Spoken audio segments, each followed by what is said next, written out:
예, 저희 그 여명학교에 김일승 목사님께서 그 성경 과목을 이렇게 감당해 주시고 계시는데 제가 늘 좀 죄송하고 마음이 좀 안타까운 느낌이 있어요. 왜냐하면 많은 목사님들은 그 하나님을 믿는 사람들, 믿겠다고 하는 사람들을 대상으로 이렇게 목회하고 하시는데 우리 학교에는 그런 애들이 많지는 않잖아요. 전혀 새로운 것들을 질문하고 목사님 힘들게 하고 이러는데 그냥 늘 웃으세요. 그래서 아, 참 저분이 내공도 있고 되게 하나님이 너무 좋아하시겠구나라는 생각이 들었습니다. 제가 그 97년부터 탈북자를 돕는 일을 했습니다. 그러면 꽤 됐죠. 근데 어떻게 해서 그런 일을 시작하게 됐고, 그 다음에 제가 두 번에 나눠서 와야 되기 때문에 오늘은 중국에서 일했던 것과 이제 탈출 과정, 그리고 아마 지난주에도 들으셨겠지만 또 저는 전문 사역자는 아니에요. 근데 이제 우연하게 이제 하게 됐는데 어떻게 해서 하게 됐는지 하나님께서 어떻게 역사하시는지 그리고 다음번에는 남한에 와서 겪는 어려움들이 이 아이들이 뭔지 그걸 위주로 이렇게 말씀드리겠습니다. 저는 그 곱상하게 생겼죠? 예, 아멘 하시는데 근데 제가 빈민촌에서 태어났어요. 쭉 가면 이제 서울하고 경기도 경계선이 이제 상계 1도 거기서 이제 태어났는데요. 어렸을 때 보니까 어떻게 살아야 되나. 왜냐하면 그 선배 언니들 보면 제가 그렇게 살 거잖아요. 그래서 봤더니 이쁜 언니들은 다 룸사롱 같은 데 다니고 못생긴 언니들은 그 공장을 다니는 거예요. 그래서 제가 어느 날 거울을 딱 보고 나야 과연 어느 쪽의 확률이 더 많을까? 그랬더니 사실은 룸사롱도 그리고 공장도 그렇게 가고 싶은 곳이 아니었어요. 그러다 보니까 사람이 이렇게 희망이 없으니까 그냥 막 살게 되더라고요. 그래서 굉장히 잘 놀았어요. 공부도 안 하고 뭐 해봤자니까. 근데 어느 날 저희 어머니가 저한테 얘야 엄마처럼 고생하지 않으려면 대학을 가라. 대학을 가면 공장에 가더라도 반장부터 하더라. 그래서 저는 그게 너무너무 확 와닿는 거예요. 제가 중학교 때부터 공장에 다녔거든요. 그러니까 그게 너무 확 와닿아서 그러면 좀 다녀야 되겠다. 근데 그게 언제냐면 고3 10월의 마지막 날 엄마가 그렇게 말씀하신 거예요.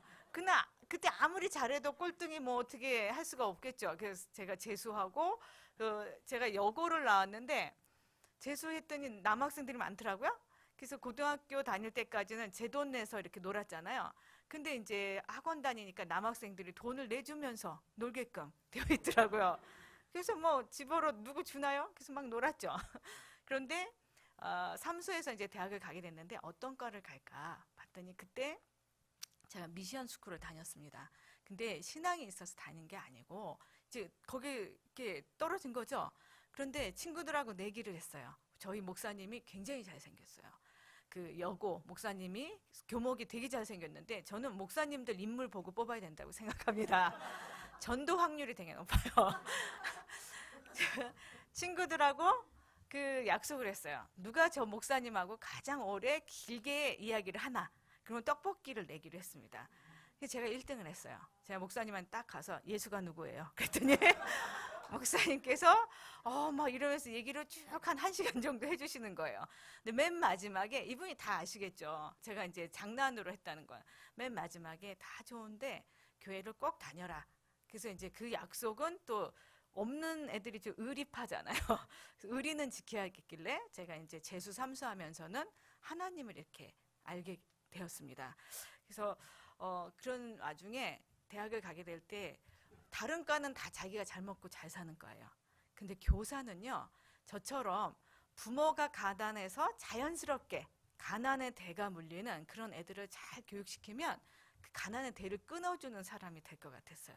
그래서 교사가 되기로 마음 먹고 이제 단국대 서울에 있을 때 이제 한남동에 있는 단국대 한문교육과를 들어갔습니다.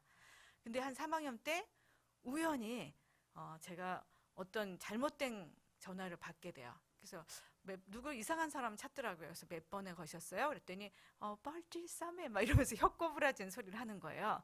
그래서 한국 사람이세요? 그랬더니 자기는 일하러 온 파키스탄 외국인 노동자라는 거예요.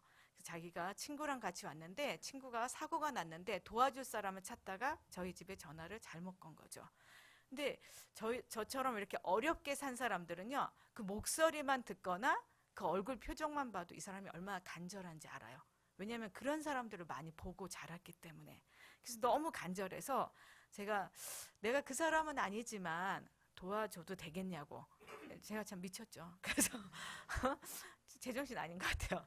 근데 이 사람이 너무 고맙다고. 그래서 오라 그래서 가봤더니 고대 구로병원이고 저희 집 의정부 이제 거기 경계선이고 그래서 갔어요. 근데 참 놀란 게 저한테 이렇게 그 전화 건 사람은 이제 이 환자의 친구였는데 여러분 그 떠먹는 요구르트 아시죠? 요플레 같은 거. 그거 이제 숟가락을 찍어내는 공장에 다니고 있었습니다. 근데 이게 폭파가 돼가지고 이 사람이 쓰러진 거예요. 근데 이 쓰러진 사람은 그냥 누워 있는데 이 옆에 있는 사람이 그 친구인데 그 보름달 카스테라라고 그때 당시 있었습니다. 그거 하나 먹으면서 이분을 케어하고 있었어요. 제가 이제 가만히 보니까 저는 그때 23살이었는데 그 저한테 전화한 사람은 22살 그리고 누워있는 사람은 21살이었습니다. 제가 이제 쇼크를 받은 거죠. 왜냐하면 부자 나라의 빈민이 참 가난하잖아요. 우리나라에선 제일 어렵게 사는 게 빈민이죠. 그죠? 근데 부자 나라의 빈민보다 가난한 외국인 그 외국 나라에서 온 외국인 노동자들이 더 힘들더라고요. 비교해 보니까.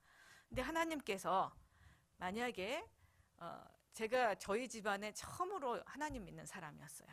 어떻게 살아야 될지 누군가 저를 이끌어 줄 사람이 없었어요. 그래서 세 가지만 기억하고 살자. 첫째, 하나님은 왜 이런 상황을 보여주셨을까? 둘째, 예수님이라면 어떻게 하실까? 셋째, 예수 믿는 나는 어떻게 해야 되나?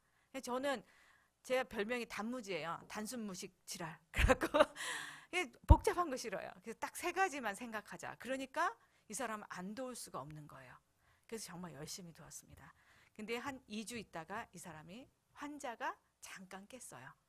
그리고 저한테 하는 말이 그 사출 기계가 폭발이 돼가지고 열을 너무 받아서 폭발이 되니까 이 신장을 간통한 거예요. 그러니까 눈을 멀더라고요. 근데 이분이 콤마 상태에서 깨어서 저한테 하는 얘기가 누나 내가 다 알아요. 고마워요. 그리고 죽었어요. 이게 참 그게 외국인 노동자가 한국에서 일하다가 죽은 첫 번째 케이스였습니다. 그러니까 더 일이 커졌죠. 그리고 그 사람들이 그 보호자가 없잖아요. 그러니까 저보고 보호자로 지명을 한 거예요. 그때 제가 23살에 한문교육, 공자왈 맹자왈하는 그런 공부를 하던 사람인데 이 외국인 노동자 산재 문제는 전혀 도움이 안 됐습니다. 기도만 하고 있는데 그리고 그때 캐톨릭에서 이분들을 돕는 사람들이 있었습니다. 정식 전문 상담사가. 그런데 이분들이 그 파키스탄 사람들이 이 캐톨릭의 그 지원을 거부하는 거예요. 그래서 왜 그러냐 그랬더니 저분들은 한국 사람이고 종교가 달라서 우리를 위해서 돕지 않을 거다. 그래서 제가 그러니까 미스죠 네가 도와 이러는 거예요. 그래서 야 나도 한국 사람이고 나도 크리스찬이야. 그랬더니 뭐라고 하냐면 너는 친구잖아. 이렇게 얘기를 하는 거예요. 저희들이 직업으로 아무리 돕는다 해도 직업으로 다가가는 것보다 친구로 다가가면 이 사람들이 이 빗장을 푸는 것 같았습니다. 그래서 그때부터 얼떨결에 교사가 되기로 했는데 그 외국인 노동자들을 돕게 되었습니다. 그런데요, 외국인 노동자들이 이렇게 손가락 잘리고 팔 잘리고 이런 사람들을 이제 그 정부로부터 지원도 받게 하고 어려움을 좀 경감하게 하는 그런 일을 했습니다. 그런데 제가 이제 그 선교를 하거나 전도를 하지 않았어요. 근데 얘네들이 너무 궁금한 거예요. 누나는 왜 이런 일을 해요? 그러더라고요. 그래서 제가 나는 정말 그 사랑받는다고 생각을 해본 적이 없는 사람이야. 왜냐하면 너무 부모님들이 사는 게 힘드시잖아요. 그죠? 그러면 자식들한테 이렇게 뽀뽀해주고 안아줄 여유가 없으신 거예요. 왜냐하면 당신 짐이 너무 힘들고 무겁기 때문에. 그러니까 저는 한 번도 엄마가 안아준 적이 없는 거예요. 그러니까 사랑받고 있다는 느낌을 들어본 적이 없었어요. 그런데 하나님께서 사랑하시고 그게 너무 이렇게 인격적으로 다가왔고 그게 너무 좋은 거예요. 그래서 이 사람들한테 내가 하나님께 사랑받았다는 게 너무 좋고 그 사랑을 내가 보답하고 싶어서 너희들을 사랑하는 거야. 그랬더니 이 무슬림들이 뭐라고 하냐면 누나, 내가 손가락 2개 잘렸다고 목숨보다 더 귀한 종교를 개종할 수는 없어요. 그러나 누나가 크리스찬으로 우리를 도와줬기 때문에 나도 우리 본국에 가면 박해받는 크리스찬들을 도와줄게요.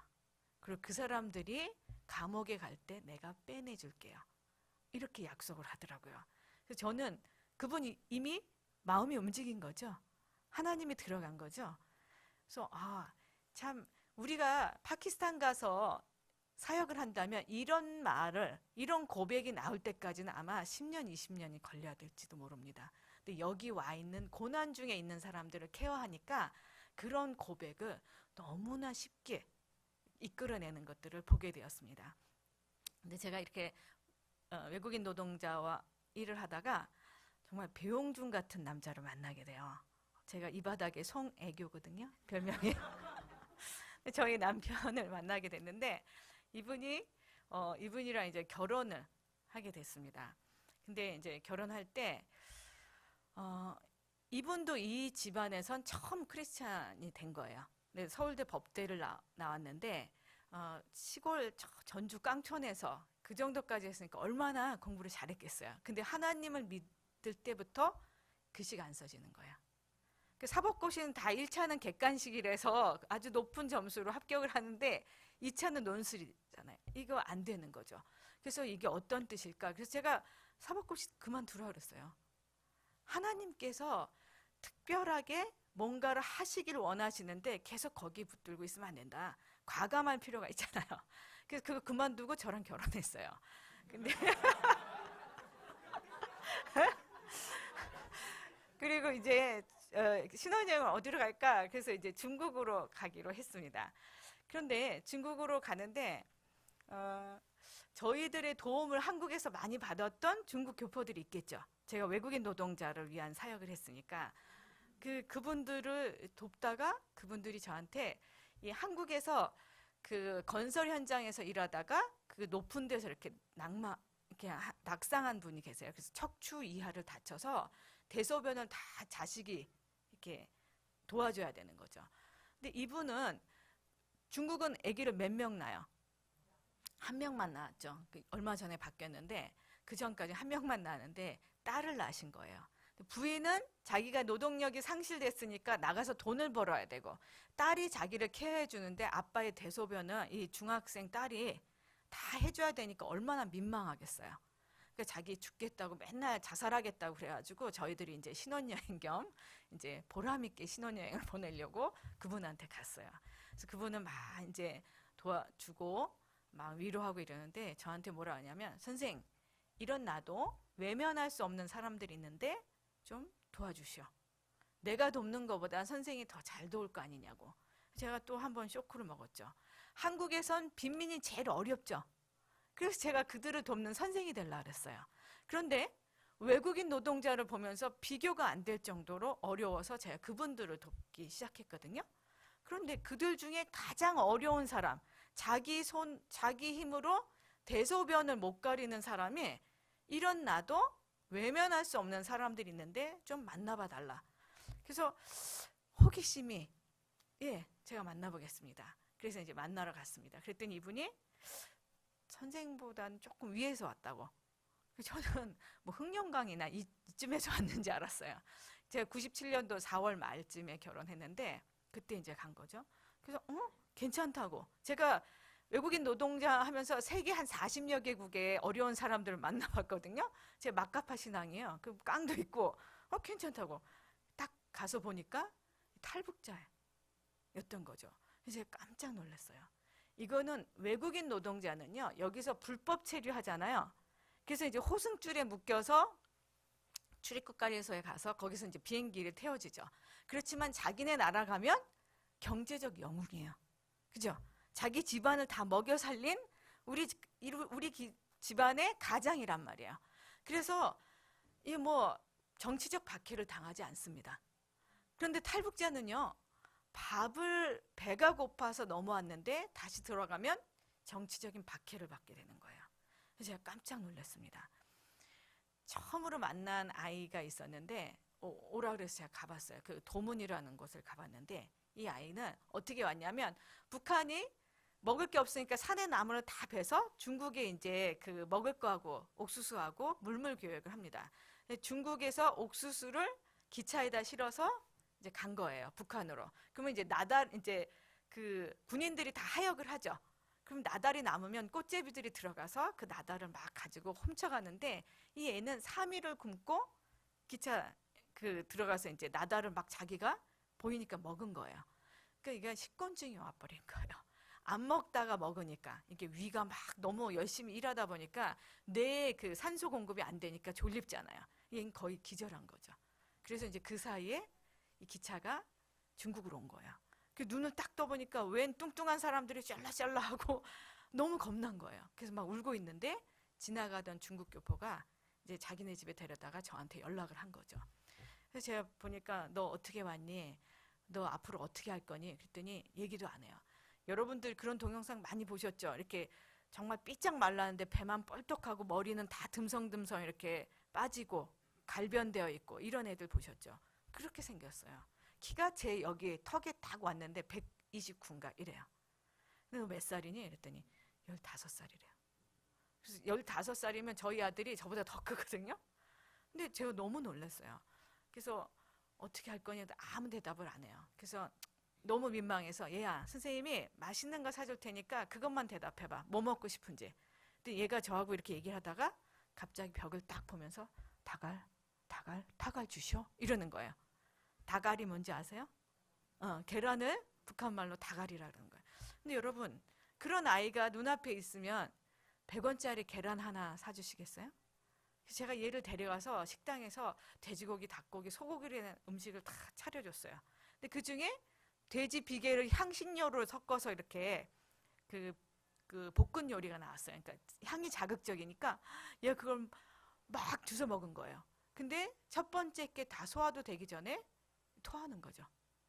왜냐하면 얘는 기름기라는 걸 먹어본 적이 없는 애 같아요. 얼굴도 푸석푸석하고 버짐이 다 꼈는데 기름덩어리를 먹으니까 소화가 안 된 거예요. 그래서 제가 너무 미안한 거예요. 아무리 이 사람들을 돕는다 해도 우리 수준에서 도우면 안 되겠구나. 얘네들 수준에서 도와야지 탈이 안 나지. 그래서 제가 닭알 10개만 삶아달라 그랬어요. 근데 그때 잠깐 제가 나갔다 들어와야 될 일이 있었습니다. 한 2분 정도밖에 안 걸렸어요. 근데 나갔다 들어왔는데 이 닭알 10개가 하나도 없는 거예요. 계란은 어떻게 해서 먹어요? 까서 먹어야 되죠. 그럼 옆에 껍질이 있어야 되죠. 근데 껍질도 없는 거예요. 그래서 제가 깜짝 놀랐어요. 아니 이 돼지 비계도 소화를 못 시킨 애가 계란을 껍질째로 먹었다고 생각하니까 제가 너무 놀라서 너 이거 어떻게 먹었니?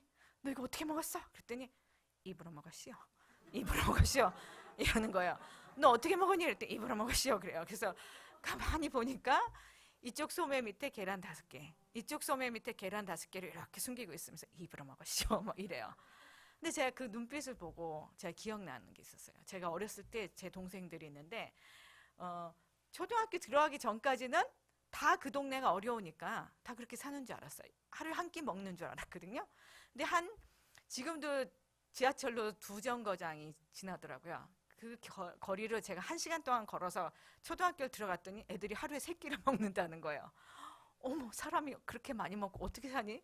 저는 깜짝 놀랐어요. 근데 나중에 알고 봤더니 저만 이상한 거예요. 친구가 생일이라고 저를 초대했는데 평생 보지도 못한 음식들, 그때 바나나 이런 게 있는 거예요. 근데 처음에 어떤 생각이 드냐면 먹을 수가 없는 거예요. 이거 어떻게 해야 되나? 막 헷갈리죠. 근데 그 다음부터는 어차피 내가 안 먹어도 이게 없어지는 거니까 막 먹는데요. 이게 여기서 안 넘어가요. 동생들이 생각나서. 근데 제가 그런 어려움을 겪었기 때문에 얘 눈빛을 보고 그걸 간파했던 거예요. 그래서 제가 그랬어요. 얘야, 선생님이 너 먹고 싶은 만큼 사줄 테니까 아끼지 말고 그냥 먹어. 근데 그때부터 자기가 울기 시작하는 거예요. 자기가 왜 먹을 수 없는지. 북한이 94년도에 저 위대한 수령님이 돌아가셨죠. 7월 8일 날 돌아가시고 그 다음 날, 그 다음 해부터 이제 공교롭게도 그 곡창지대에 홍수가 나기 시작했습니다. 그래서 그 곡창지대에 나는 그 곡식을 다 모아다가 그 다음 해부터 이렇게 배급을 줘야 되는데 그러지 못하는 시기가 들어왔습니다. 96년도에 여러분들 북한 TV 보면 똑같은 아나운서 남자 여자가 나와서 뭐 맨날 얘기하잖아요. 그래서 1월 1일 날 96년도에 나와서 올해부터는 식량을 배급할 수 없는 고난의 행군 시기가 시작될 겁니다. 이렇게 나온 거예요. 그래서 1년 동안 그때 굶어 죽은 사람은 몇이냐면 300만이에요. 6.25 때 사상자가 몇이냐면 280만이에요. 6.25 때. 근데 전쟁도 아닌데 그때 굶어 죽은 사람이 300만이 됩니다.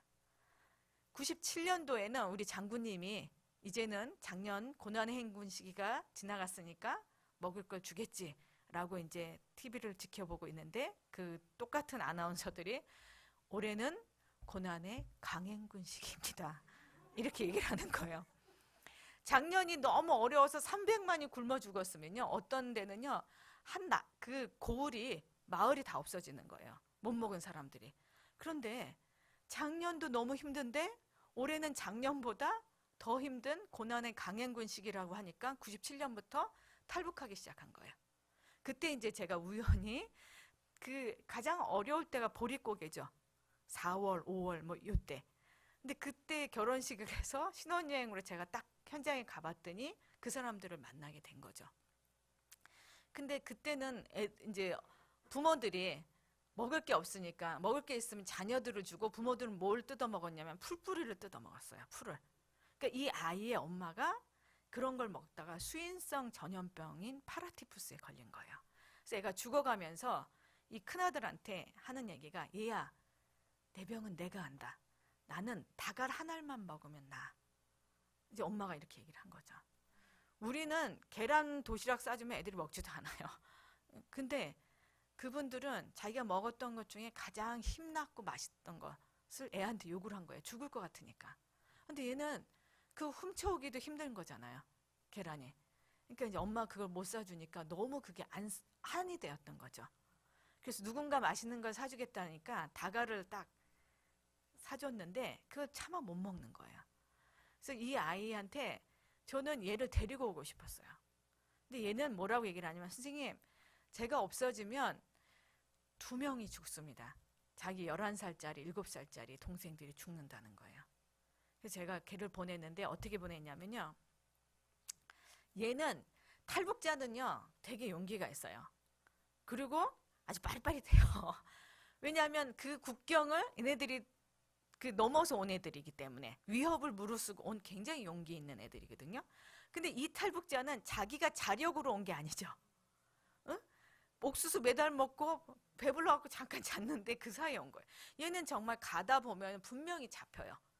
그래서 겉옷에다가는 이제 작은 돈을 중국 돈을 작은 돈이랑 사탕이랑 담배 한 보루 뭐 엿 있죠. 엿 이만큼 사서 과자랑 이렇게 사서 들려주고 그 다음에 이제 중국 돈 100원이 있어요. 그 우리 돈으로 한 2만 원 정도 되는데 그걸 한 5장을 아주 얇게 접어가지고 비닐로에다 싼 다음에 실로 묶어서 항문에다 집어넣어줬어요.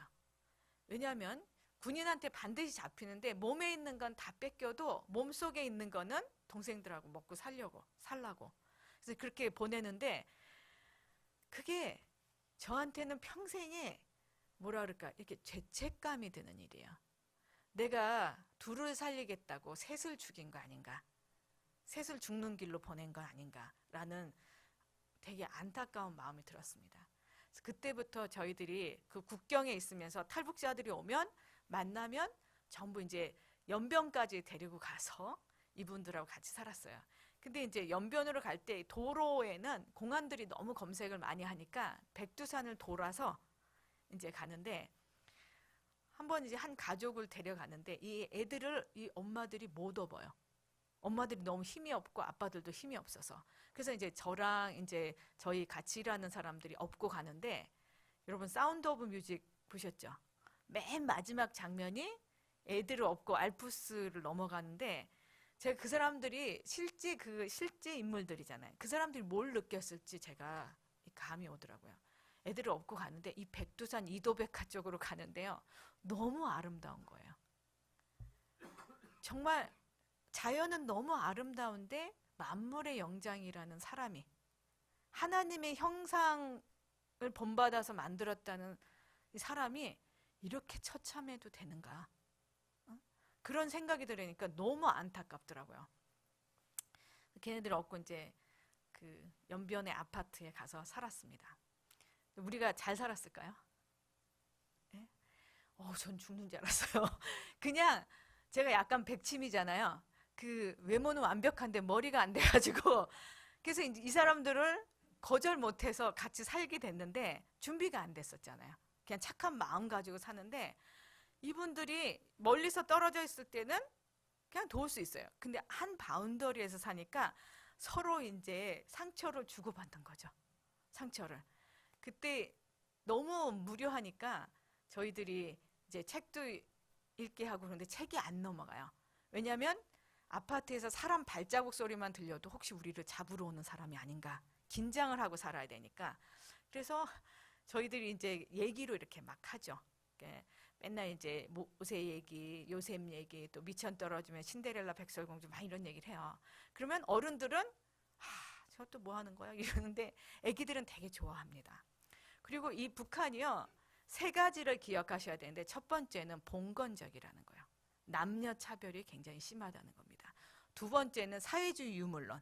3번째는 이게 군사문화. 요거를 기억하시면서 제 얘기를 들으시면 돼요. 이분들이 언제 죽을지 모르잖아요. 신앙도 없고 철학도 없죠. 신앙은 뭐 못 믿게 하고 목사라는 직업은 애들 간 빼먹는 사람으로 알고 있어요. 우리 목사님은 혹시 그러시는지 모르겠는데요.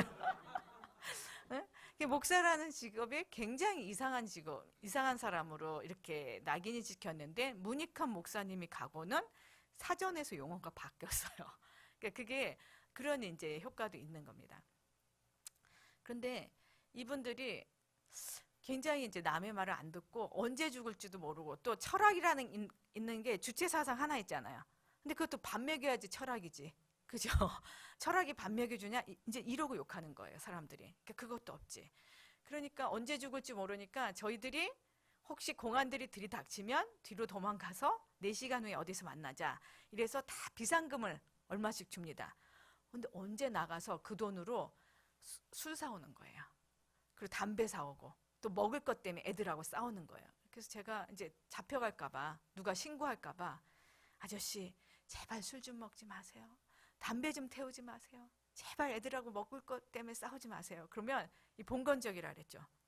이 남자가 뭐 하는데 어디 감히 조그만 여자애가 하라 하지 마라 그러냐고 고개를 싹 돌리면서 뭐라고 하시냐면 쌍 갔나 개 갔나 쫑 갔나 이러시는 거예요. 저는 처음에 너무 빨리 얘기를 해갖고 이게 뭔 소린가 막 이렇게 들어봤더니 저한테 3박자 욕을 하시는 거예요. 그래서 이야 제가 너무 화가 나더라고요. 밥을 먹을 때도요. 남자들은요 밥 딱 차려주면요 이렇게 뒷짐지고 와서 밥 먹어요. 그리고 밥 다 먹으면 더 달란 말도 안 하고 다 먹었다가 나가지도 않고 또 뒷짐지고 있어요. 그럼 제가 왜 아저씨 밥을 더 안 드세요? 그러면 뭐라고 하냐면 밥 퍼줄 애미 나이가 있어야 밥을 더 먹지? 이러시는 거예요. 저보고 밥 퍼달라는 거. 제가 밥 퍼주러 거기 간 게 아니잖아요. 그런데 평생을 그렇게 사셨기 때문에 우욱해도 하면서 이제 누르면서 살아요. 남편들이요. 이제 일하다가 오잖아요. 그럼 부인들이 상을 이렇게 내두면 안 돼요. 이렇게 거한잼이라 그래서 이렇게 공손히 받들어서 탁 이렇게 내려드려야 돼요. 혹시 그런 대우 받고 싶으신 집사님들 계시면 저한테 말씀하세요. 저는 어떻게 가는지 다 알고 있겠죠?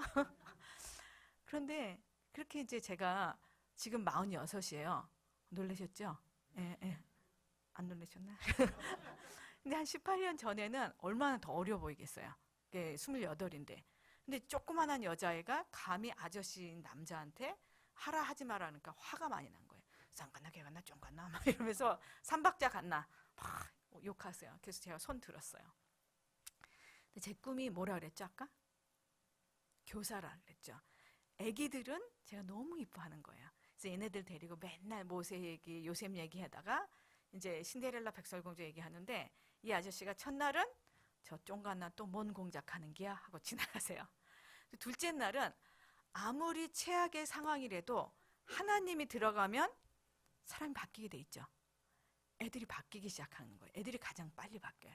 눈빛이 달라지고 희망이 애들 눈에 있는 거예요. 그러니까 아저씨들이 좀 뭔가 이상하다. 그 셋째 날은요, 문 밖에서 듣고 계셨던 거예요, 우리 얘기를. 근데 맨날 이제 쫑갓나 뭐라 그러다가 들어와서 듣기는 창피하잖아요. 그 문 밖에서 이렇게 듣고 계셨는데, 저는 또 애들한테 재밌는 얘기를 해주는데, 재밌게 하려고 클라이막스를 막 조장해요. 모세 얘기를 해주다가 제가, 그래서 모세가 사람을 죽였어 이러면서 제가 클라이막스를 막 조장해요. 혹시 이 중에서 할머니 할아버지가 북한에서 내려오신 분 계세요? 안 계세요? 그런 실향민 보시면 굉장히 성격이 급하세요. 부지런하시고 바지런하시고 성격 급하신데, 탈북자들이 거의 다 그래요. 성격 급한데 문 밖에서 잘 들리지도 않는데, 제가 그래서 사람을 죽였어 그랬더니 화가 나신 거예요. 아저씨가 갑자기 문을 탁 열면서 으악 그래서, 그러니까니 이 모세하고 이 신데렐라하고 결혼을 했다 이게야 그러면서 문 밖에서 띄엄띄엄 들으시니까 이게 이제 이단을 만드시는 거예요. 이단이 다른 게 아니에요. 띄엄띄엄 들어서 연결시키면 그 이단이에요. 그래서 제가 아저씨 그게 아니고요, 들어와서 들으세요 그러면서 막 얘기를 했어요. 근데 이분들이 속된 표현으로 그 먹고 살자고 먹는 것 때문에 탈북했잖아요. 근데 먹는 거에 되게 예민하세요. 저희가 12시에 점심을 먹이면 6시에 저녁을 먹여야 돼요. 근데 이분들이 그 밥을 할 줄 몰라요. 왜냐면 저는 이렇게 재료를 많이 사다 주면 이 이제 아줌마들이 할 줄 알았어요. 근데 처음에 재료를 딱 사다 주니까 눈이 땡그래져 갖고 계속 한 5분 동안은 쳐다보더라고요. 그래서 왜 그래요? 그랬더니 너무 이게 재료가 없었을 거 아니야. 그러니까는 반찬하는 걸 다 까먹은 거예요. 근데 이제 전혀 보지도 못한 재료들을 제가, 그 고추도 땅에 지력이 다해서 이 새끼손가락만 해요. 옥수수도 막 그 베이비콘만 한데 중국 거는 막 이따만 하잖아요. 그러니까 선생님이 이게 사자고추입니까? 그냥 고추입니까? 막 이래요. 그러니까 얘들이 그런 걸 보면 어떻게 뭐 이렇게 요리를 해야 될지 난감한 거예요. 그래서 이제 제가 막 해줘요. 저도 요리를 너무 못하는데, 근데 층층이 많은 탈북자랑 한 공간에서 살다 보니까 설거지거리가 많이 나오잖아요. 그래서 점심 먹은 설거지를 다 모아서 저녁 쌀 씻기 전에 설거지하고, 그리고 밥을 이렇게 해줘요. 그래서 제가 애들하고 공부 가르쳐 주다가 시계를 딱 보니까 6시인 거예요. 6시에 밥을 먹여줘야 되는데, 나 오늘 죽었다. 그래서 나 오늘 십자가에 매달렸구나. 그러면서 막 이제 거길 가봤어요. 그 싱크대에 가서 이제 막 하려고 했더니, 그 평생 자기 손으로 밥도 안 떠 드신 아저씨가 설거지를 하고 계시는 거예요. 북한 남자는 부엌 안 들어가거든요. 있을 수 없는 일이 벌어졌어요. 그래서 제가 너무 놀라고 이렇게 있으니까 그 아저씨도 너무 민망했나 봐요. 그러면서 뭐라고 하냐면, 선생님 있지 않습니까? 그래서 이 사발 까시기 말입니다. 그래요. 사발 까시기가 뭔지 아세요? 사발면 할 때 사발, 그거를 가신다. 설거지를 사발 까시기라 그래요. 여기서 북한말 하나 해볼까요? 양치질은 뭘까요? 양치질. 대단하십니다. 이빨 까시기. 혹시 이빨 까시기 다 하셨죠? 그럼 고급 북한말 한번 해보겠습니다. 그 다이어트. 이거는 북한말로 뭘까요? 다이어트. 어떻게 까실까요? 어떤 사람은 무슨 장 까시기 뭐 이러는데, 살 어떻게 까실까? 살 까기입니다. 살 까기. 좀 이렇게 뚱뚱한 살은 도끼로 까든지 뭘 까든지 하여튼 까야 되는 겁니다. 그런데 이 아저씨가, 선생님 이 사발 까시기 말입니다. 남성 동무들이 해야지 벅벅 잘 까시줍니다. 이러는 겁니다. 아멘 하십니까, 집사님? 목사님 아멘. 예? 누가 해야 된다고요? 남성 동무들이 해야지 벅벅 잘 까셔준다는 거예요. 그래서 제가 깜짝 놀랐어요. 제가 그 전날까지는 제 호칭이 뭐냐면 삼박자 갔나, 쌍가나 개가나 쫑가나 했는데, 애들을 가르쳐주고 애들이 변하니까 제 호칭이 갓나에서 뭐로 바뀌었어요? 선생님으로 바뀐 거죠. 그리고 평생 한 번도 안 해보신 분이 그 설거지를 하면서 그 다음 말이 저를 굉장히 충격에 빠뜨렸습니다. 선생님, 저는 선생님의 짐을 덜어줄 테니 우리 아이들을 좀 배워주세요. 배우게 해달라는 거예요. 그래서 북한 사역은 어른들을 대상으로 하는 게 아니라 그 자녀들을 대상으로 해야지 어른들도 바뀌는구나. 그분에게 설거지하라고 계속 얘기하면 뭔 소리만 들어요. 삼박자 갓나 소리만 계속 듣거든요. 하지도 않고. 그런데 설거지하란 말 안 했습니다. 아이들을 가르쳐 주니까 이분들이 스스로 바뀐 거예요. 스스로.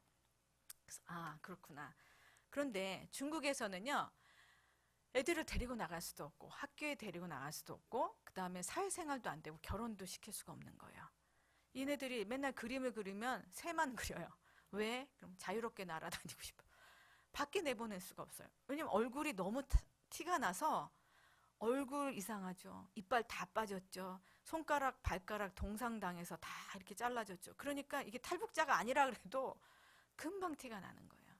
그래서 안 되겠구나. 그래서 얘네들을 살리려고 저희가 97년도 10월쯤에 한국 정부에다가 요청을 했어요. 근데 중국에 있는 한국 대사관에 얘기를 했더니 뭐라고 하냐면 당신들보다 황장엽 씨가 한 4개월 먼저 가서 이 길로는 안 됩니다. 다른 나라로 오십시오. 이러는 거예요. 그래서 저희가 이제 막갑하잖아요. 그래서 네 그랬어요. 저는 그 길이 어떤 길인지 모르고 지금 백침이라 그랬잖아요. 그래서 네 그리고 어디로 갈까 다 이렇게 보다가 베트남으로 가기로 했습니다. 저희가 4명이 일을 했어요. 둘은 부부고 둘은 오누이였습니다. 그래서 저하고 저희 남편 그리고 오누이의 오빠는 이분이 이제 소장인 그 전도사님이었어요. 저하고 이분은 먼저 베트남으로 가 있고 저희 남편하고 그 오누이의 여간사는 중국 쪽에서 이 사람들을 보내는 일을 했어요. 그 국경에서. 그런데 베트남이요 중국하고 68년도인가 전쟁을 했대요. 영토 분쟁 뭐 이런 것 때문에. 그래서 땅으로 되어 있는 곳은 다 지뢰가 묻혀 있는 거예요. 그리고 길로 되어 있는 거는 이제 한 100m마다 비트를 파서 이제 군인들이 이렇게 베트남 사람들 땅굴 잘 파잖아요. 이렇게 있다가 이제 그 감시를 해서 땅으로 된 데는 갈 수가 없었어요. 근데 두만강처럼 강으로 되어 있는 국경이 있었습니다. 그거를 여기서 저기 줄다리기 하는 동아줄 아시죠? 그걸 얇은 걸 좀 사가서 이쪽 나무에다 묶고 헤엄쳐서 저쪽 나무에다 묶어서 탈북자들이 이걸 잡고 국경을 넘게 했어요. 왜냐하면 이분들이 함경북도 출신이라 바닷가 출신들이 아니고 몸이 너무 약해서 수영을 못하니까 막 떠내려가는 거예요. 그래서 그걸 잡고 살아오게끔. 근데 저희 소장이 이 끈을 가지고 이제 줄을 묶기로 했고 저희 남편하고 그 간사는 중국 쪽에서 진입하는 게 되게 힘들었습니다. 근데 이제 그쪽에서 보내는데 저는 딱히 할 일이 없었어요. 그래서 제가 우리 소장한테 아침에 나는 어떤 일을 하면 돼? 그렇게 물었습니다. 그랬더니 제 얼굴을 못 보고 제 손을 탁 잡으면서 넌 시장에 가서 미니스커트도 사오고 화장품도 사와서 이쁘게 하고 나를 좀 따라와. 이러는 거예요. 그래서 이제 가서 이제 미니스커트 사고 제가 지금도 화장을 할지 몰라요. 그래서 가서 어떤 거로 화장품을 사야 되나 봤더니 아이섀도우를 제가 파란색으로 샀어요. 그리고 립스틱은 빨간색을 사서 막 그리다 보니까 점점 넓어지잖아요. 그래서 4cm 막 이러고 이제 따라갔어요. 그랬더니 뭐라고 하냐면 우리가 탈북자들이랑 국경을 넘을 동안 너는 반대편으로 가서 국경 수비대 좀 교란시켜 이러는 거예요. 그 국경에는 국경 수비대가 있죠.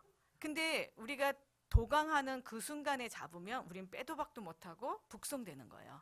그때는 할 말이 없어요. 근데 그 순간만 안 잡히면 저희가 감옥에 가더라도 계속 이제 얘기하고 이쪽 한국에서 이제 NGO들을 이렇게 해서 살 수는 있어요. 근데 그 시간에 저보고 국경수비대로 교란시키라는 거예요. 그래서 제가 그랬어요. 아휴, 그래 내가 외국인 노동자하고 탈북자하는데 뭐 이렇게 이쁘게 태어날 일이 있었나 했는데 오늘 내가 그 비밀을 풀었다. 그러면서 이쁘게 이제 제 나름대로는 예쁘게 칠하고 이제 갔습니다. 근데 현장에서 이렇게 라이트가 비치거든요. 그러면 이제 라이트 딱 있다가 기다리고 있다가 라이트를 저한테 딱 비치면 오빠 그러면서 제가 이제 숲속으로 막 뛰어들어갔어요. 근데 국경수비대 한 2명만 저를 잡으면 금방 잡아요. 근데 제가 이렇게 막 뛰어다가 보니까 한 30명 정도가 저를 따라오는 거야. 그러니까 수비하는 모든 대원들이 다. 그래서 이상하다. 제가 100m 20초거든요. 왜 저렇게 다 따라오지? 내가 너무 이뻤나? 막 이러면서 뛰어들어가는데 나중에 이제 뒤에서 목덜미를 탁 잡히는데요. 이 간하고 심장이 이 땅바닥으로 툭 떨어지는 것 같아요. 그리고 사람이 긴장되면요, 되게 가벼워지나 봐요. 양쪽에 군인들이, 베트남 군인들이 되게 왜소하거든요. 근데 저 팔짱을 탁 끼니까 제가 딱 들려가지고 질질 끌려가더라고요. 나중에 왜 다 저를 잡으러 왔냐고 물어봤더니 저희가 왜 그 물로 된 데를 넘으려고 했었어요? 지뢰밭, 지뢰 때문에. 근데 제가 막 어머 막 이러면서 지뢰밭으로 막 뛰어들어가고 있더라는 거예요. 근데 베트남 여자들은 골격이 굉장히 가늘어요. 근데 저는 미니스커트 입고 이렇게 티 입어서 골격이 딱 들어가잖아요. 이 어깨도 제가 넓고 막 이러니까 제가 외국인이다. 저 이상하다. 그렇게 저를 막 다 잡으러 온 거죠. 제가 지뢰 밟아서 죽으면 이게 외교 문제가 되잖아요. 그래서 잡아서 이제 밤새도록 신문을 당하는데요. 야, 저희는 왜 베트남으로 선택을 했냐면 우리나라 대우건설이 베트남을 굉장히 발전시켜줬어요. 그래서 잡혀도 한국 사람이니까 좀 봐주겠지. 근데 잡히는 순간까지 제가 생각 안 했던 게 뭐냐면 세계 최강의 미군을 물리친 나라가 어디예요? 베트남이죠. 그리고 그때는 베트남 전쟁이 끝내고 한 20년 정도밖에 안 지났을 때요. 응? 그래서 베트남 전쟁을 해본 군인들이 현장에 계속 있었어요. 저를 가운데 앉혀놓고 열 몇 명이 둘러서 이렇게 밤새도록 잠을 안 재고 이러는데 새벽쯤에 이제 계속 같은 얘기를 물어보는 거예요. 근데 어떤 사람은 뒷모습, 어떤 사람은 손만 보고, 어떤 사람은 코, 입, 이게 다 따로 있어요. 이게 얘네들이 완전히 아날로그로 하는데 그게 더 무섭더라고요. 근데 가운데 앉는데 여러분 언제 하나님 진하게 경험하세요? 그 잘나고 승진하고 막 이렇게 승리하고 이럴 때 하나님 만나세요? 돈으로도 사람으로도 전혀 방법이 없을 때, 하나님밖에 의지할 수 없을 때 만나죠. 하나님이 저를 무릎에 앉혀놓고 이렇게 안으면서 뒤에다 대고 무슨 얘기를 해야 되는지 다 알려주시는 것 같아요. 그러니까 제가 마타할이에요? 저는 그런 교육을 받은 사람이 아니에요. 그냥 모질지 못해서 어떻게 하다 보니까 거기까지 왔는데 얼마나 그 상황이 무섭겠어요. 그리고 하나님께서 그때 이상한 달란트를 주시는 거예요. 무서우면 웃는 달란트를. 너무 겁나니까. 뭐라고 물어보면 와 이러는데 상상을 해보세요. 제가 빨간 립스틱에 얼굴이 이렇게 완전 패왕별이에요. 패왕별이에요. 그럼 뭐라 물어보면 와 막 이러니까 네. 그러니까 얘네들이 새벽 한 2, 3시쯤 얘는 남한에서 온 정신이 이상한 관광객이다. 이렇게 해서 저희를 이제 풀어준, 제가 기억한 게 여기까지였어요. 근데 그 뒷얘기를 제가 17년 동안 기억을 못했어요.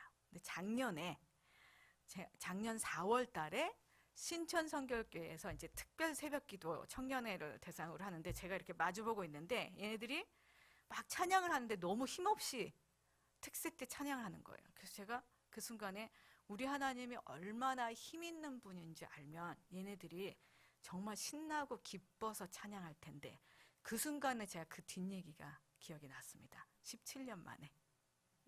저는 그렇게 해서 저를 이렇게 생각해서 풀어줬다라고 생각을 했었어요. 그리고 제가 첫 번째 책도 그렇게 썼어요. 근데 17년 만에 제가 기억해낸 게 뭐냐면 그 중에 10명 중에 한 명이 굉장히 그 건장하게 생긴 그 키도 크고 등치도 크고 이 사람은 진짜 군인인 거예요. 다 사람들이 나 저를 이상하게 봤는데 그 사람은 화가 난 거예요. 얘가 분명히 수상한데 다 속고 있으니까. 그래서 저보고 승질을 팍 내면서 일어서라 그러더라고요. 일어섰어요. 근데 따라오래요. 갔어요. 뭐 그때 뭐 정신이 하나도 없죠. 따라 들어가는데 어떤 방으로 딱 들어가는 거예요. 그래서 들어가 봤더니 침대가 하나 딱 놓여 있고 백열등이 굉장히 촉이 낮은 백열등이 있으니까 굉장히 음산한 보이죠. 이 사람이 뒤로 딱 돌아서 이게 딱 잠그고 저를 위에서부터 아래로 쳐다보는데 아, 사람의 눈빛이 이렇게 징그러울 수 있구나. 굉장히 충격적인 거죠. 그 상황 자체도. 제가 하나님께 기도했었죠. 그 죽을 고비 들어갈 때, 국경에 들어갈 때 하나님께서 죽이시면 죽겠습니다. 이 사람들을 위해 살리기 위해 제가 무슨 일이든 하겠습니다. 이러고 들어가지 않았겠어요? 근데 무슨 일 중에 제가 생각지도 않은 일이 벌어지려고 하는 거예요. 제가 신혼여행으로 가서 그런 일들을 이제 겪게 되는데, 여러분이 하나님을 믿죠. 우리나라 인구 중에 한 5분의 1 하나님을 믿죠. 근데 그 사람들이 하나님을 믿지만 자기 삶의 우선순위가, 최우선순위, 선택권의 기준이 하나님이 아닌 사람이 굉장히 많습니다. 그렇게 되면 어떻게 되는지 보세요. 제가 고민했어요. 그게 어떤 상황인지 아시죠, 여러분? 근데 순간 어떤 생각이 드냐면, 지금 탈북자들은 그 위에 또 다 잡혀서 한 곳에 잡혀 있었고, 저희 남편도 그 밖에 있었고, 저희 동료들도 있었어요. 내가 이 사람들을 살리기 위해 이 사람하고 잠을 자야 되나? 이런 생각을 하겠습니까? 안 하겠습니까? 사람이 친구를 위해 목숨을 버리면 가장 큰 사랑이라는데, 순간 헷갈리는 거예요. 내가 저 사람들을 살리기 위해서 이 사람하고 잠을 자야 되나? 근데요, 갑자기요, 되게 서글픈 생각이 들어요. 신혼 때는 뭐 전쟁도 나가지 말라 그랬는데, 제가 그 신혼은 아예 포기하고 반지도 다 팔았고 집도 다 팔아서 탈북자들을 도와주는데, 그리고 하나님께서 이 어린 사역자가 평생 고개도 못 들 일을, 그 피가 필요하신 건가? 우리 하나님이 그렇게 힘이 없으신 분인가? 여러분 어떻게 생각되세요? 과연 하나님이, 그리고 하나님이 탈북자만 사랑하시나? 저는 사랑하지 않으시나? 하나님이 이런 방법을 쓰시는 분이신가? 이렇게 힘이 없으신 분이신가? 어떠세요? 여러분이 믿는 하나님 그런 하나님이세요? 하나님이 원하시면 내일이라도 통일을 시키시고, 원하시면 죽음 가운데서도 살리실 분이시죠. 제가 그 생각을 하니까 갑자기 담대해졌어요. 여호수아에서 강하고 담대하라 그랬잖아요. 저는 그게 명령인 줄 알았어요. 너무 힘도 안 나고 무서운데 하나님께서 강하고 담대하라, 그래서 우리가 억지로 힘을 내서 강하고 담대해야 되는 줄 알았어요. 그런데 그게 아니었어요. 그건 공급이었어요. 우리 하나님이 어떤 분인 줄 알면 내가 강하고 담대해질 수밖에 없는 거예요. 제가 갑자기 강하고 담대해졌어요. 그 사람이 저를 느글느글하게 쳐다봐서 저도 같이 봤어요. 뭐 별것도 아닌 게 이게. 근데 5분 동안은 기싸움을 하면서 서로 쳐다보는데요. 저는 이미 불법을 저지른 사람이잖아요. 국경을, 그죠? 불법 월경을 시키는 어떤 죄인의 입장에서 그 사람을 쳐다보는 거, 그 사람은 내가 어떻게 하나 완전히 째려보는 거죠. 기싸움을 하는 거예요. 제가 이길 수 있을까요? 제가 그 상황에서 갇혀서 여자고, 지금 제가 10kg 이상 쪘거든요. 그때 40한 2, 3kg 완벽한 몸매였어요. 막 이런 상태에서 그 180대는 남자의 건장한 남자가 그러고 있는데, 제가 그 상황을 이길 수 있겠어요? 혼자 힘이려면 못 이기죠. 그런데 그때 저는 하나님을 경험했어요. 너무나 따뜻한 하나님이 저를 등에다 이렇게 업고, 저는 하나님 등에 이렇게 기대 있고 그러고 쳐다보는 것 같은데, 그 5분 내에 저는 그냥 이쁘게 봤을 뿐이에요. 근데 내 앞에서 싸워주시는 분이 계시더라는 거예요. 그리고 한 5분이 지났는데 이 사람이 이렇게 보더니 저한테 졌죠. 그리고 이 뭐예요? 돈을 달라는 거예요. 저 허리춤에는요 $10,000가 있었어요.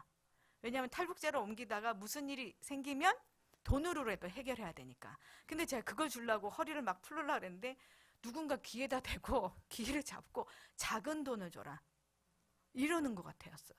그래서 그래서 제가 주머니에 뭐가 있었냐면, 아침에 그 립스틱 사고, 그다음에 미니스커트 사고, 남은 돈들이 $5, $10 해서 거의 200불이 이쪽 저쪽에 있었어요. 그래서 제가 20불을 막 세서 이렇게 줬어요. 이 사람이 너무 행복해하면서 나가는 거예요. 근데 문이 열리는 순간 제가 또 한 번 놀랬죠.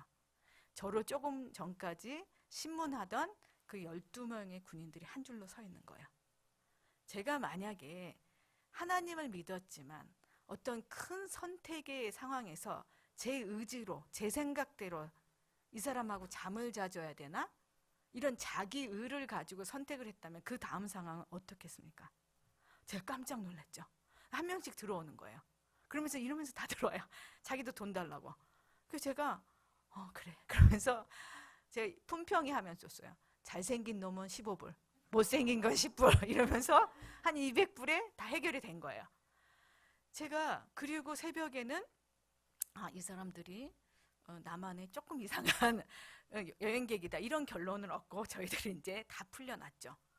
그런데 이게 이제 남한의 국민이 북한의 탈북자들을 데리고 온 첫 번째 케이스가 된 거예요. 그래서 97년도 12월에 굉장히 이제 언론에 많이 떴죠. 그 대신 저는 다시 중국에 못 가는 상황이 됐습니다. 그게 이제 언론에 많이 이제 나왔기 때문에요. 그래서 여기서는 어떤 일을 해야 될까? 그리고 여러분 생각해 보세요. 내가 만약 그 당시에 군인들한테 잡혔을 때 하나님을 믿지 않았더라면 또는 남한 사람이 아니라면 어떤 선택을 했을까요?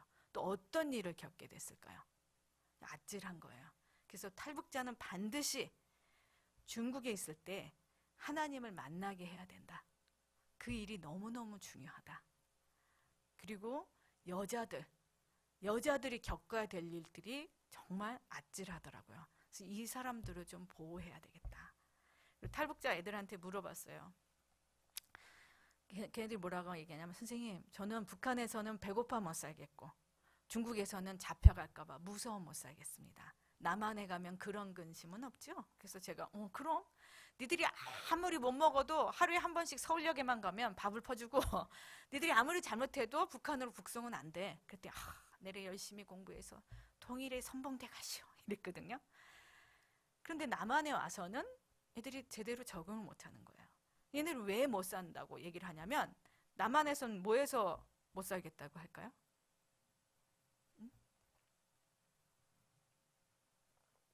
남한에 와서는 몰라서 못 살겠다 그래요. 왜냐하면 북한은 당이 결정하면 우리는 한다예요. 뭐든지 당에서 결정해 줘야 되는데 남한에서는 누가 결정해요? 우리가 결정해야 되는데 뭘 알아야 결정을 하죠. 그래서 남한에서는 몰라서 못 살겠다 그래요. 얘네들이 어느 정도 모르냐면요. 저는 똑같이 생겼기 때문에 그렇게 모를 거라고는 생각을 못했어요. 중국에서도요. 제가 외국인 노동자를 일해봤다고 그랬잖아요. 동남아 외국인 노동자. 그리고 우리 배용준. 제 눈엔 배용준인데 다른 사람 눈엔 양택조로 보인대요. 근데 이분은 무슨 일을 하냐면 난민들을 도와주는 아프리카에서 온 난민 또는 정치적 박해 또는 이슬람 국가에서 기독교 믿어서 온 난민들이 한 5천 명 돼요. 우리나라에. 그 이제 개척지 사역을 하고 계세요. 그러다 보니까 동남아 외국인 노동자, 아프리카 난민, 그다음 탈북자에 대한 경험이 제가 다 있는 거잖아요. 이 셋 중에 제일 한국에 대해서 모르는 사람들이 사실은 탈북자였어요. 외국인 노동자는 말은 몰라요. 근데 개념이 있어서 알아들어요. 제가 중국에서 너무 힘들었던 게 이자라는 개념을 아무리 설명해도 이해를 못해요. 선생님, 우리 돈을 말입니다. 은행에서 도둑놈이 훔쳐가지 못하게 잘 보관을 해주는데 왜 우리한테 이자라는 웃돈을 줍니까? 우리가 보관료를 내야 돼요? 막 이래요. 그럼 이제 제가 설명을 하죠. 네 돈 1,000원을 은행에다 맡기면 은행에선 그거를 그 장사꾼한테 빌려주는 거야. 그럼 장사꾼이 장사 잘해서 1,500원의 이윤이 나오면 네 돈 때문에 돈 벌었다고 50원 주는 게 그게 이자야. 제가 완벽하게 설명했죠? 제 얼굴만 이쁜 게 아니에요. 근데 제가 그렇게 얘기를 하면요. 남한 애들은 아무리 머리가 안 돌아도 이러는데 북한 애들은요. 이렇게 저를 사선으로 보면서 이렇게 째려봐요. 선생님, 은행지가 뭐라고 내 돈을 나한테 묻지도 않고 장사꾼한테 빌려줍니까? 기분 나쁘게 시리? 막 이래요. 그러면 교사들이 잘하는 거 있죠? 이제 이해시키다 안 되면 야 그냥 외워. 그러면서 은행이자 통장 이렇게 외우게 시킵니다. 얘네들은 그렇게 외웠어요. 근데 한국에 딱 와서 오자마자 5개 합동 신문기관에서 간첩인지 탈북자인지 한 3개월에서 6개월 정도 조사를 받습니다. 그리고 하나원, 통일부 사는 하나원에서 3개월 동안 정착 적응을 훈련을 받다가 그 다음에 이제 전국에 있는 200만 호의 임대 아파트에 살아요. 근데 이사 온 첫날 얘가 이제 짐을 막 풀고 있는데 누가 띵똥띵똥 배를 누른 거예요. 자기가 오늘 이사 왔거든요. 자기가 여기 이사 왔다는 건 통일부 직원밖에 모르는 일이에요. 근데 혹시 이한영이 아시죠? 이한영이처럼 북한 특무가 와서 날 죽이려고 하는가? 그래서 이제 막 달달달 떨면서 문 옆으로 가요. 누구십니까? 그러면 문 밖에서 웬 40, 50대 아줌마가 뭐라고 하시냐면 네, 통장입니다. 이러시는 거예요. 얘는 통장을 어떻게 외웠어요? 은행이자 통장, 은행이자 통장 이렇게 외웠는데 웬 사람이 자기가 통장이라는 거예요. 통장 아줌마는 우리 통에 새로운 사람이 이사 왔으니까 그거 확인만 하면 되죠. 문 열고 그냥 인사만 하면 문제가 없는데 얘가 뭐라고 하냐면 제 통장은 서랍에 있습니다만 막 이러면서 계속 싸우게 되는 거야. 그 북한 애들은 같은 말인데도 사실 그 개념이 없으니까 너무너무 어려운 거죠. 그래서 남한에서는 교육을 해야 되겠다. 그래서 제가 어차피 중국에 못 가니까 그 목사님들께 제안을 해서 여명학교를 이제 열게 되었습니다. 이 여명학교는요, 제가 브로셔도 가져왔지만 대안학교예요. 근데 우리나라의 법은 어떠냐면 가진 자 위주죠. 학교에도 인가를 받으려면 건물도 있어야 되고 운동장도 있어야 돼요. 그래서 근데 제가 이렇게 가르쳐 보니까 탈북자들은요, 인가를 얻어야지만 학교라고 생각하고 생활지도나 인성지도가 가능해요. 그러지 않으면 학원이라고 생각해요. 그래서 그냥 인성이나 영성 말고 지성만 가르쳐줘라. 내가 시험만 잘 보게. 이러면 이제 의미가 없는 거죠. 그래서 인가를 받아야 되겠다. 기도해달라 그러면 교회 가면 저한테 조언을 해주세요. 조교감, 그건 교회에 와서 할 게 아니고 정부에서 할 거야. 근데 그게 저한테 어떻게 들리냐면 하나님이 어떻게 해? 대통령이 해야지. 이렇게 들리는 거예요. 그래서 제가 보여드릴게요. 제가 그거 해내는 거 보여드릴게요. 그래서 열심히 제가 취미가 민원이거든요. 그래서 민원도 넣고 그 다음에 뭐 언론 오면 그리고 제가 이제 현장에서 되게 희소 가치가 있는 사람이잖아요. 첫 번째로 이렇게 일을 했고 굉장히 오래 했고 이래서 이제 언론하고 얘기할 때가 많아요. 그럴 때마다 떠들었죠. 그래서 2009년도에 다 반려를 했는데 청와대에서 와보라고. 그래서 갔죠. 가서 브리핑을 쫙 하니까 그래서 법을 바꿔줬어요. 그래서 우리 학교가 지금도 임대 상태고 저기 운동장도 없는데 그 기적을 이끌어냈죠. 그래서 우리만 받은 게 아니라 다른 탈북자 학교나 다문화 이런 아이들을 케어하는 학교는 이제 임대 상태라도 인가를 받을 수 있게 그런 하나님께서 이 작은 학교를 통로로 쓰고 계십니다. 예, 제가 일부러 준비한 강의는 여기까지고요. 다음번에는 우리 아이들이 얼마나 그 탈북자 하면 되게 무겁게 생각하시는데요. 제 얼굴을 한번 보세요. 제가 마더 테레사 같으세요? 막 너무 고매한 인격과 신앙으로 일하는 사람 같으세요? 아니죠. 재밌어서 일하는 사람 같지 않으세요? 이게 남들은 힘들고 어렵고 이런 일이라고 생각하는데 너무 재밌고 물론 어려움이 있지만 그걸 다 감싸고도 남을 보람과 기쁨이 있거든요. 그 얘기는 다음번에 제가 와서 해드리겠습니다. 예, 감사합니다.